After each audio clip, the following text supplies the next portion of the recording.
Welcome once again to another episode of Ask the Techies. I'm D. Lee Beard, and today I'm going to answer a viewer question on the iPad. Joseph asks, should I order the Wi-Fi version of the iPad or the 3G version? I will mostly be using it at home. Very good question. If you're only going to be using it at home, odds are probably a Wi-Fi is a better way for you to go. If you don't have a Wi-Fi router at home, buy one. It's really convenient for you to be able to access your content to both your PC as well as your any wireless devices like a laptop or something like the iPad or an iPod Touch or even an iPhone. The 3G connection, if you don't know, those are the connections that run through like the cell phone towers. So that means you can get connections while you're driving down the road. Now, how well you really need to get access while driving down the road or in a parking lot, that's questionable. The 3G one does cost you $130 more. So that's considerably more to get that access. Plus, you have to pay a monthly fee to have the 3G access. And a lot of you may already have a 3G connection through your smartphone, in which case you can still get access to your mail and quick things like that. But it is an ultimate connection. The 3G is going to give you more access, but not unlimited access. It's an AT&T connection, which does not have a huge 3G network, at least not yet. Now it is a cheap price. It's $15 for a limited bandwidth, and it's $30 a month for unlimited. So you can download all you want. The problem is the bandwidth connections, the download speeds for 3G are about 1 megabit per second. On your home connection, on broadband connection through Comcast, Time Warner Cable, something like that, it's going to be like 30 to 50 times that or even more. So you're going to get a much faster connection for downloading video, that kind of multimedia content. So that would probably be a faster way to go. The 3G is probably going to also eat up your battery life on the iPad. It touts a 10-hour battery life on a Wi-Fi connection, but if you put in the 3G, I don't know how bad that's going to drop it, but it's probably going to drop it a noticeable amount. So the 3G is not going to be quite as good in that regard. There are a lot of Wi-Fi connections that are out there on the internet. I want to take you to a website here. If you go to Jywire and JIWIRE.com and you look for their hotspot locations, I'll have a link to this, by the way, on the Ask the Techies website for this episode. And at this website, you can find out where the hotspots are for internet connections in various cities that you may want to go to. So you can find out the restaurants, hotels that might have a connection that you might be able to make use of. By the way, if you wanted to test your speed, if you go to a website called speakeasy.net, you could test your download and upload speed for your computer. So for instance, right down here at the bottom, if you go to the website, and this link will be on our AskTheTechies.com site for this episode, speed test right here at the bottom. You click on that, and it pulls up a way for you to test what your internet speed is. You're sure, how fast is it going? You can try it at different times a day. So you choose the location that's near you. For me, it's Washington, D.C. And it's testing my download speed. And it's showing me what I've got. And then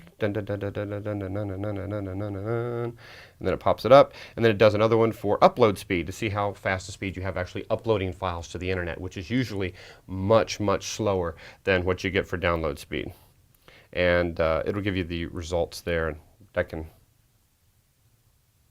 help you to compare like work connection to home connection to even a 3G connection for you to be able to test to see how well it works. So there you go. You get an idea for the speed.